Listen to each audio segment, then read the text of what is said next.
Hasta junio de 2017, a nivel federal, se habían realizado 202 juicios orales en el nuevo sistema de justicia penal acusatorio. Esto significa que solo el 1.3% de los asuntos que se judicializaron llegaron a esta etapa. ¿Cuáles son las etapas previas al juicio oral? ¿En qué momento se determina la vinculación a proceso y cuándo se fijan las medidas cautelares? Se lo vamos a preguntar a una defensora pública federal. Mi nombre es Emanuel Saldaña. Quédese con nosotros, ya inicia Te Defendemos.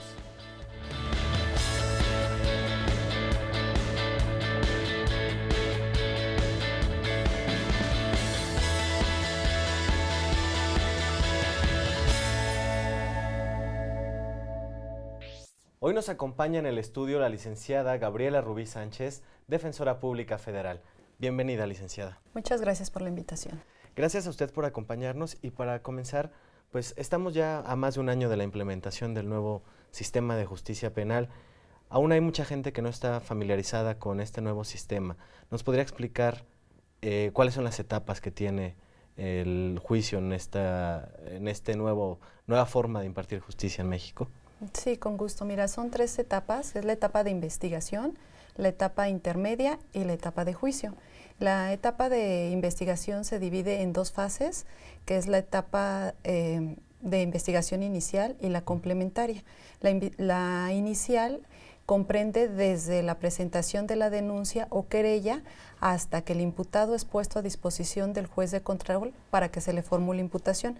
Y la complementaria va a iniciar cuando ya se le formule la imputación por parte del Ministerio Público y se agota una vez que se concluye el término de la investigación. La etapa intermedia va a iniciar con la formulación de acusación y se va a agotar con el auto de apertura a juicio. Y la etapa de juicio va a iniciar cuando se recibe el auto de apertura a juicio y va a concluir cuando ya se dicta sentencia por el Tribunal de Enjuiciamiento. Licenciada, ¿nos podría detallar qué sucede en la etapa inicial? Sí, mira, en la etapa inicial, como te comentaba, va a iniciar desde que se presenta la denuncia o querella. El Ministerio Público, si es con detenido, va a iniciar la carpeta de investigación. Va a proponerle a la Policía Ministerial que realice ciertos actos de investigación.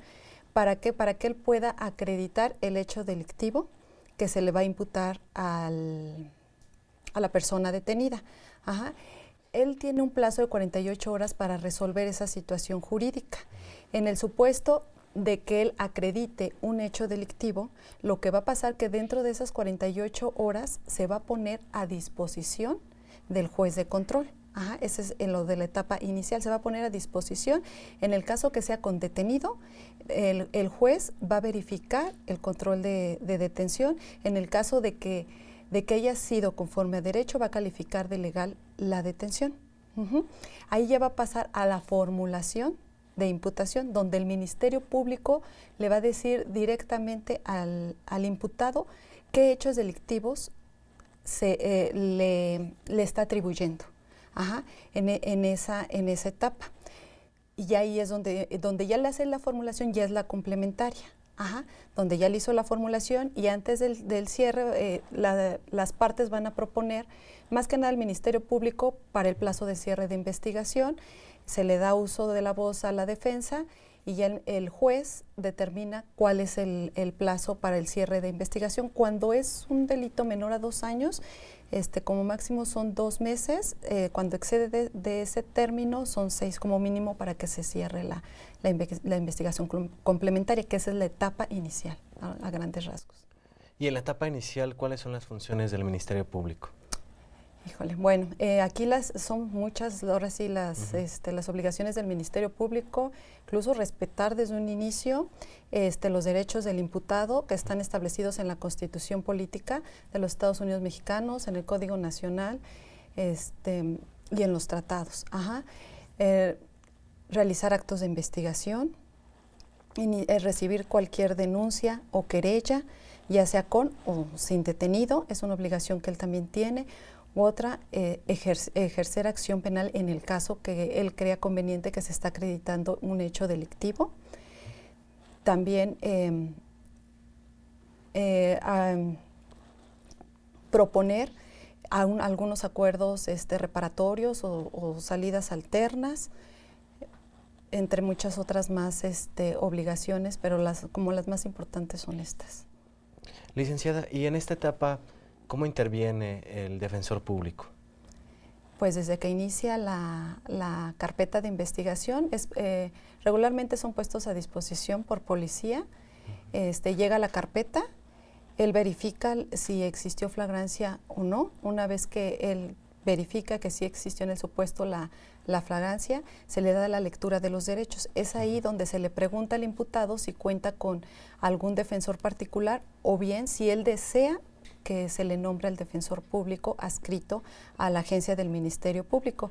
Todas las agencias se encuentran defensores públicos adscritos ahí, entonces ya si él decide que sean el defensor, nos lo hace saber el Ministerio Público o bien puede ser incluso un familiar. Acude con nosotros y nosotros vamos con el Ministerio Público, nos nombran en la lectura de derechos y a partir de ahí nosotros ya tenemos una entrevista previa, la cual es muy importante. ¿Por qué? Porque ellos nos narran la forma de la detención. Porque muchas veces en el informe policial homologado, los policías nos cuentan una forma de cómo detuvieron a la persona. Nosotros lo cual se los hacemos saber y ellos ya nos dicen, no, es que no fue de esa forma, licenciada, fue de esta forma, lo cual nos da pie, tenemos tiempo antes de que vaya a rendir declaración el imputado de poder ofrecer, desde que estamos nombrados, nosotros podemos ofrecer ya datos de prueba ante el Ministerio Público, apoyándonos en la entrevista previa. Claro, no le mostramos la entrevista previa que nosotros tenemos, ni mostramos todas nuestras cartas, ¿no? Entonces, nosotros le tenemos que hacerle un escrito de actos de investigación, o bien a veces los mismos familiares van con nosotros y dicen, no, pues ¿sabe qué? Estuvo tal persona en ese momento, nosotros solicitamos la entrevista de tal persona, ¿para qué? Para que dentro de ese plazo de 48 horas pudiera que el Ministerio Público no ejercitara acción penal ante el juez de control. Licenciada, ¿y en esta etapa se determinan las medidas cautelares? En la etapa de aquí de la que le estoy hablando, no, hasta que ya está puesto a disposición del juez de control.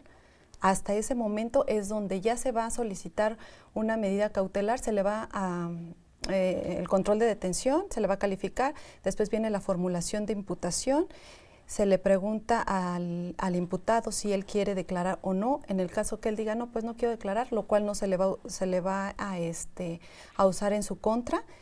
En ese caso, ya el Ministerio Público va a solicitar que se le vincule al proceso al imputado. Él tiene 3 momentos. Le va a preguntar el juez de control que si él quiere que en ese momento se resuelva sobre la vinculación a proceso, o bien en un plazo de 72 horas, o bien en un plazo de 144 horas. En el caso que él decida que es en ese momento, si se le vincula a proceso, ahí se le va a fijar alguna medida cautelar. Si él decide dentro de las 72 horas o 144, antes de que finalice, el Ministerio Público va a solicitar una medida cautelar. Muy bien, licenciada. Es momento de hacer una pausa. Al volver seguimos hablando de las etapas del juicio. Sí. Lo invitamos a que no le cambie de canal. Ya regresamos a Te Defendemos.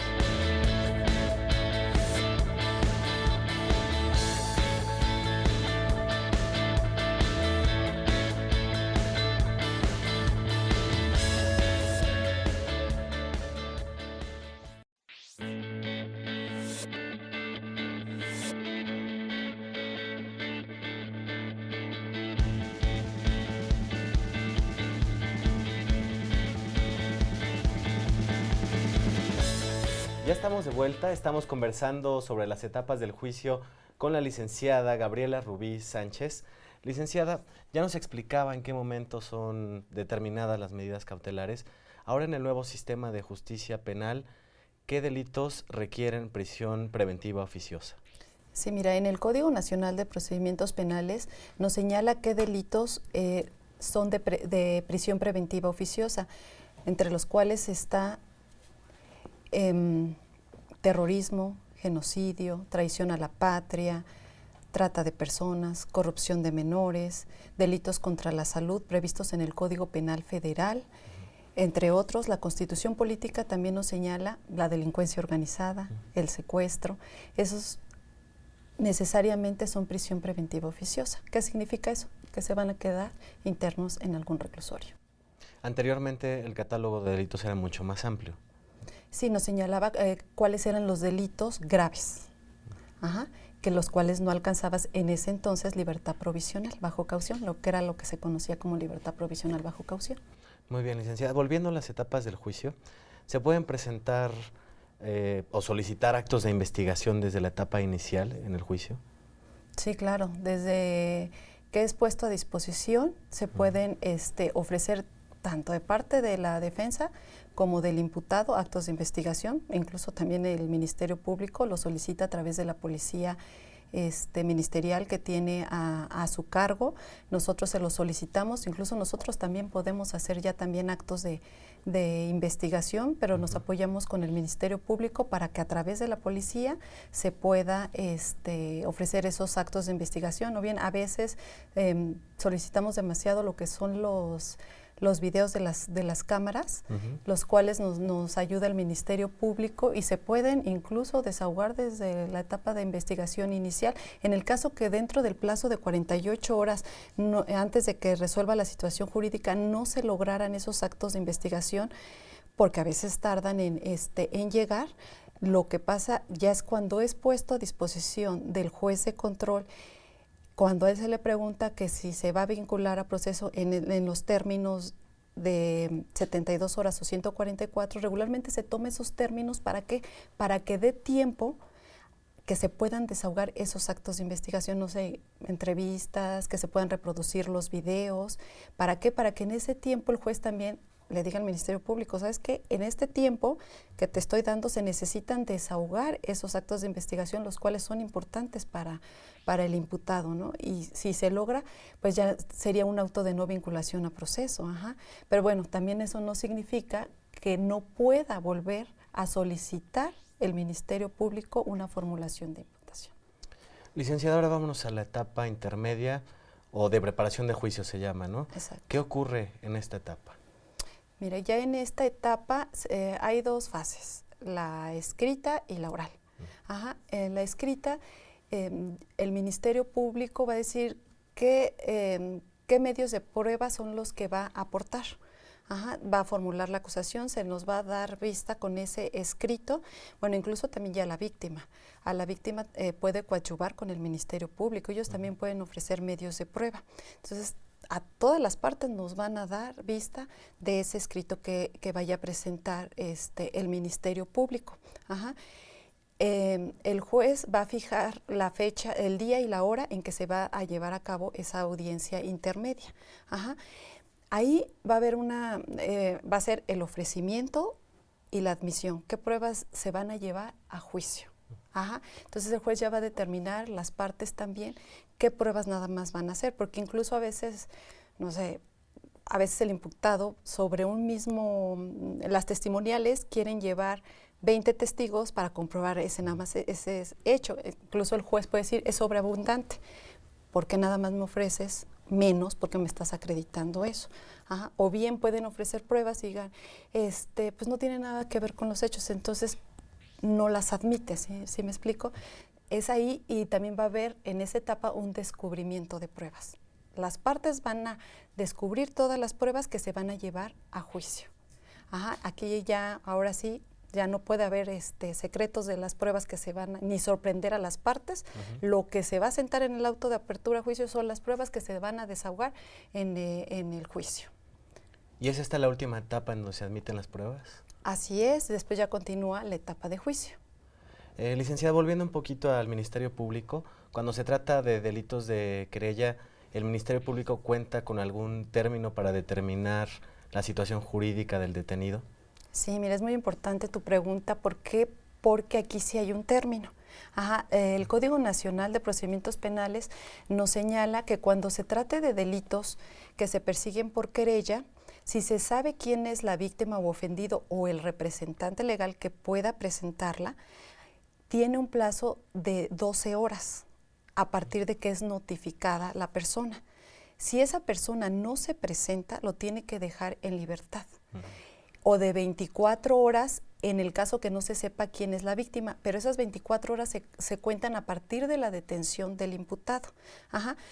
Si dentro de 12 o 24 horas no se presenta la víctima o ofendido o quien la pueda presentar, lo va a tener que dejar en inmediata libertad, porque si no ya estaría privado de su libertad la persona imputada. Tampoco significa que ya se terminó la carpeta de investigación, porque a veces mucha gente cree que el imputado dice, ya me dejaron en libertad, ya no va a haber nada que seguir. Y precisamente el Código Nacional de Procedimientos Penales habla sobre dejar en libertad al imputado si no se le vincula a proceso, ¿no? ¿Qué pasa con esto?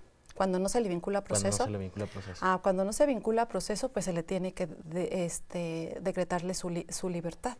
Ajá, pero también tiene la facultad del Ministerio Público de seguir investigando y en el caso que él crea ya conveniente, que tiene los datos de prueba suficientes para acreditar un hecho delictivo con apariencia de delito y que él lo cometió, ya puede volver a solicitar al juez de control la formulación de imputación y se vuelve otra vez las etapas, nuevamente.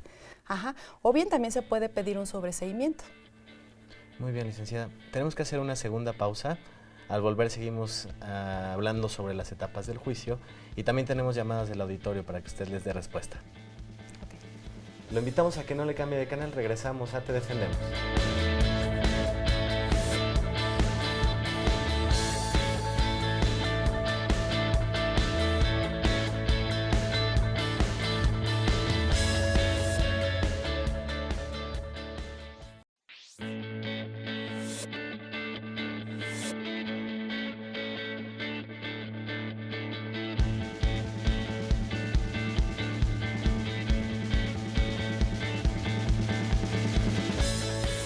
Ya estamos de vuelta, seguimos conversando con la licenciada Gabriela Rubí Sánchez, defensora pública federal, acerca de las etapas del juicio. Licenciada, de acuerdo con estadísticas del Consejo de la Judicatura Federal, solo 1.3% de los asuntos que se judicializan llegan a la etapa de juicio oral. Primero díganos en qué consiste esta etapa. Sí, mire, la etapa del juicio oral va a iniciar cuando se recibe el auto de apertura a juicio. Y va a concluir con la sentencia. Aquí va a iniciar, ya en la etapa intermedia, ya se dijeron qué pruebas, qué medios de prueba se van a desahogar. Todos los que hayan dicho testimoniales, periciales, incluso hasta la declaración del imputado, todas esas se van a desahogar en esa etapa del juicio. Ya una vez que se hayan desahogado todos esos medios de prueba, ya el juez va a poder dictar la sentencia, ya sea absolutoria o condenatoria, dependiendo todo lo que se haya desahogado en esa etapa del juicio. ¿Hay un plazo para que el juez dicte una sentencia? No, una vez que se hayan desahogado, es cuando ya él va a dictar la sentencia que él considere para él, si se acreditó el delito o no. ¿Y por qué llegan tan pocos asuntos a esta etapa de juicio? Mira, yo creo que porque el sistema está creado, ya nos da la pauta de que se puedan optar por soluciones alternas o formas de anticipación al proceso. Se va a concluir siempre y cuando se renuncie a llegar a un juicio. Nos dan muchas soluciones. No sé, cuando los delitos en su término medio aritmético no exceda de 5 años, nos podemos ir por una solución, por una suspensión del procedimiento, como son las portaciones sin licencia, un procedimiento abreviado cuando son portaciones de uso exclusivo, delitos contra la salud. Entonces ya eso es como un beneficio, porque si optas también por una suspensión, regularmente el juez pone que vayas a firmar periódicamente, que tengas un trabajo fijo. Tú cumpliendo lo que él te ponga en la suspensión, se va a terminar el asunto en ese momento. Si es en un procedimiento abreviado, aquí hay una disminución de la pena por el delito que se te está atribuyendo. Entonces, pues dices, bueno, si realmente lo cometí, pues no me conviene tanto irme a un juicio, pero eso sí se le tiene que hacer saber al imputado para que pueda aceptar si quiere irse a un procedimiento abreviado. Cuando no excede del término aritmético de 5 años, incluyendo las agravantes y atenuantes, es hasta una mitad cuando se trate de delitos dolosos, en la mínima. Cuando son delitos culposos, las 2/3 partes, y cuando son diversos, es 1/3 parte de delitos dolosos y culposos hasta una mitad de la mínima. Entonces hay una disminución, pero aquí él sí tendría que aceptar que cometió el delito. Su responsabilidad es necesario para poder llegar a esa forma anticipada del procedimiento, porque si él no está de acuerdo y sigue insistiendo de que quiere irse a juicio, pues se va a tener que ir hasta juicio, pero aquí ya no va a tener ese beneficio que se le está otorgando con este sistema. Muy bien, licenciada. Ya tenemos aquí las llamadas del auditorio. La primera es de Juan Armenta, de la delegación Coyoacán. Él comenta que su sobrino está sujeto a un proceso penal porque chocó con el zaguán de su vecino. Nos dice que el vecino ofreció no denunciar si lo pagaba, pero la policía llegó y se lo llevó. Nos pregunta qué puede hacer. Sí, bueno, si ya se inició la carpeta de investigación, aquí hay una salida alterna.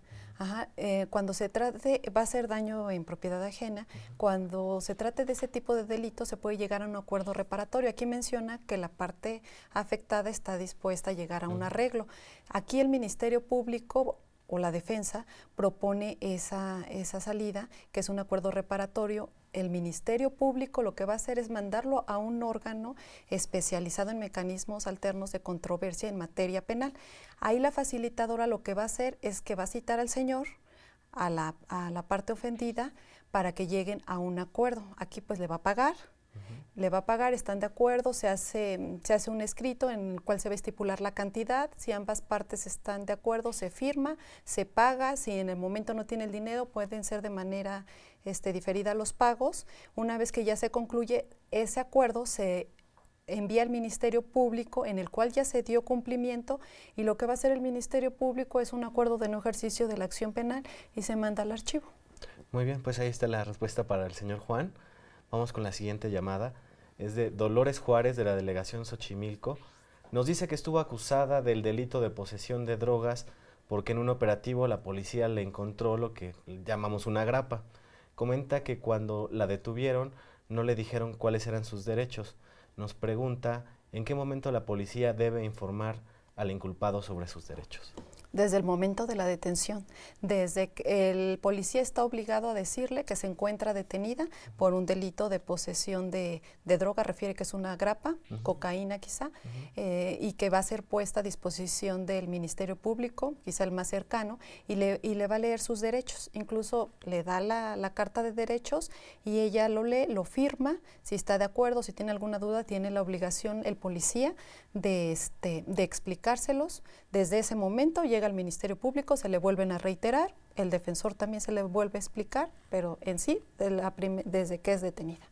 Licenciada, y con respecto a este delito, ¿hay soluciones alternas? Cuando son delitos contra la salud, no hay ninguna solución alterna. En el caso de que le excediere lo que señala la Ley General de Salud, sí ya pudiéramos hablar de alguna suspensión o bien de un procedimiento abreviado. Ahí se debe de determinar cuál es la cantidad. En el caso de que no exceda, se queda la carpeta en el Ministerio Público y él va a hacer un estudio de no ejercicio de la acción penal. Muy bien, pues ahí está la respuesta. Vamos con una última pregunta. Es de Jesús Chávez, de la delegación Iztapalapa. Él nos dice que fue detenido por ingerir bebidas alcohólicas afuera de su casa. Él pregunta si esto representa algún delito. Por ingerir bebidas alcohólicas, no constituye ningún delito. Lo que más que pudiera hacer es que lo pusieran a disposición del juez cívico y que pagara una multa, y si no tiene con qué pagarla, pues un arresto. Pero ingerir bebidas alcohólicas no es delito. Licenciada, ¿y dónde y cómo pueden solicitar los usuarios los servicios de la Defensoría Pública? Mira, pueden acudir directamente al Instituto Federal de Defensoría Pública, ubicada en Bucareli, número 22 y 24, Colonia Centro, Delegación Cuauhtémoc, o bien en todas las agencias del Ministerio Público se encuentra adscrito un Defensor Público Federal, en el cual solicita que solicita los servicios y se puede entrevistar con nosotros. Agradecemos a la licenciada Gabriela Rubí Sánchez, defensora pública federal, haber conversado con nosotros en esta emisión. Fue un placer estar con ustedes. Gracias por la invitación. Gracias al equipo de producción que hace posible este programa. Gracias a usted por sintonizarnos. Lo esperamos la próxima semana y la invitación a que se quede en la señal del canal judicial.